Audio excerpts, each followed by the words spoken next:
విజ్ఞాపవాక్యముల గ్రంథం 4వ అధ్యాయం. బంగారము ఎట్లు మందగిలినది, మేలిమి బంగారము ఎట్లు మార్చబడినది. ప్రతి వీధి మొగను ప్రతిష్ఠితమైన రాళ్ళు పారవేయబడి ఉన్నవి. మేలిమి బంగారముతో పోల్చదగిన సియోను ప్రియకుమారులు ఎట్లు కుమ్మరి చేసిన మట్టి కుండలుగా ఎంచబడుచున్నారు.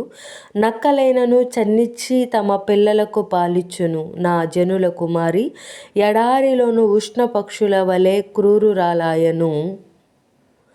దప్పిచేత చంటిపిల్ల నాలుక వాని అంగిటకి అంటుకునును.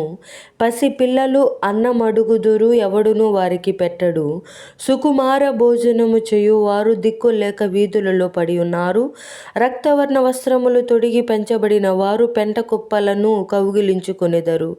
నా జనుల కుమారి చేసిన దోషము సొదొమ పాపము కంటే అధికము. ఎవరును దాని మీద చెయ్యి వేయకుండానే నిమిషములో ఆ పట్టణము పాడు చేయబడెను. దాని ఘనులు హిమము కన్నా శుద్ధమైన వారు పాల కంటే తెల్లని వారు. వారి శరీరములు పగడముల కంటే ఎర్రనివి. వారి దేహకాంతి నీలము వంటిది. అట్టి వారి ఆకారము బొగ్గు కంటే నలుపాయను. వారిని వీధులలో చూచువారు వారిని గురుతుపట్టజాలరు. వారి చర్మము వారి ఎముకలకు అంటుకొని ఉన్నది. అది ఎండి కర్ర వంటి దాయను. క్షమహతులు భూఫలములు లేక పొడవబడి క్షీణించిపోయెదరు. ఖడ్గహతులు క్షమహతుల కన్నా భాగ్యవంతులు. వాత్సల్యము గల స్త్రీల చేతులు తాము కనిన పిల్లలను వండుకొనెను.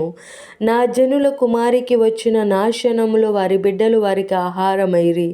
యెహోవా తన ఉగ్రతను నెరవేర్చి తన కోపాగ్నిని కుమ్మరించెను. సియోనులో ఆయన అగ్ని రాజబెట్టెను. అది దాని పునాదులను కాల్చివేసెను. బాధించువాడు గాని విరోధి గాని యెరూషలేము గవునులలోనికి వచ్చునని భూరాజులకైనను లోక నివాసులందరిలో మరి ఎవరికైనను తోచి ఉండలేదు. దానిలో నీతిమంతుల రక్తమును ఓర్చిన దాని ప్రవక్తల పాపమును బట్టియు దాని యాజకుల దోషమును బట్టియు జనులు వీధులలో అంధుల వలె తిరుగులాడెదరు.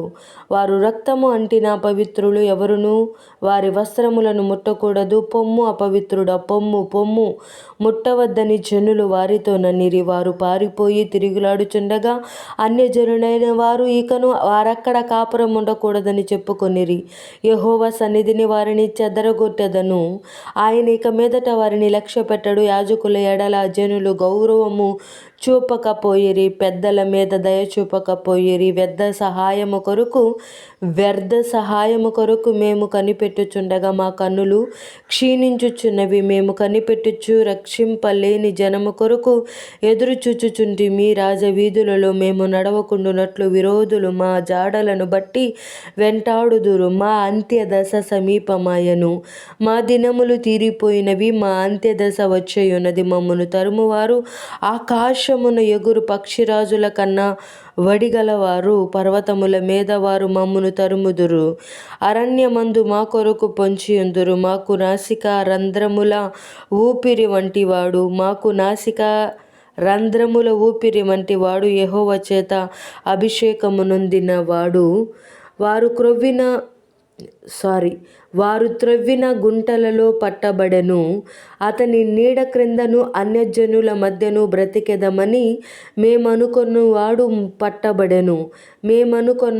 పట్టబడెను. ఊజు దేశంలో నివసించు ఎదోము కుమారి సంతోషించుము, ఉత్సాహించుము. ఈ గిన్నెలోనిది త్రాగుట నీ పాలవును. నీవు దానిలోనిది త్రాగి మత్తిల్లి నిన్ను దిగంబరినిగా చేసుకొందువు. సియోను కుమారి, నీ దోష శిక్ష సమాప్తమాయెను. ఇక మీదట ఆయన మరెన్నడును నిన్ను చెరలోనికి కొనిపోడు. ఎదోము కుమారి, నీ దోషమునకు ఆయన శిక్ష విధించును. నీ పాపములను ఆయన వెల్లడిపరచును.